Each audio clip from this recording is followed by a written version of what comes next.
দিয়ে তুমি অন্যায় করো। জি, নামাজ বাদ দিলে সরাসরি কাফের। আল্লাহ বলে নাই, রাসূল বলে নাই, কিছু না। রাখো, চলো, যাও, আমার যাও, যাও, যাও, যাও, আর বলার দরকার নাই।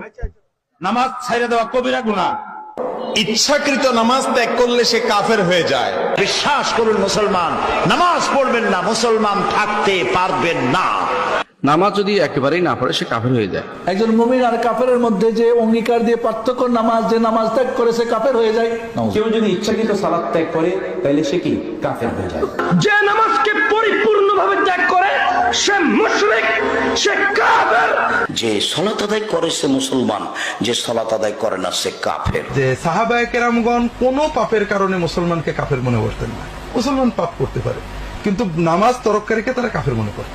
জেনে বুঝে ইচ্ছায় স্বেচ্ছায় সজ্ঞানে সালাত পড়ে না, এই দুই শ্রেণীর মানুষ কাফের, সরাসরি কাফের। কোন জায়গায় কোরআনের একটি আয়াত অথবা রাসূলের হাদিস দেখাতে পারবেন না যে বেনামাজি মুসলিম এই কথাটি আছে। বেনামাজিরা জানবে কি করে সালাত ত্যাগ করলে যে মানুষ ইসলাম থেকে খারিজ হয়, সেটা তো আলেমরাই জানে না।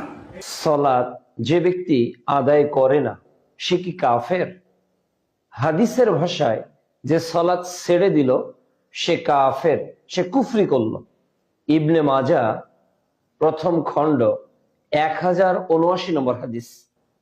অনুরূপ ভাবে ইবনে মাজার 1080 নম্বর হাদিস, যে সালাত ছেড়ে দিল সে কুফরি করলো।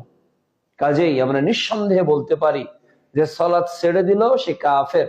তবে ব্যক্তিকে উল্লেখ করে কাফের বলা যাবে না, অমুক কাফের তমুক কাফের, বরং বলতে হবে যে সালাত ছেড়ে দিল সেই কাফের, সেই কুফরি করলো।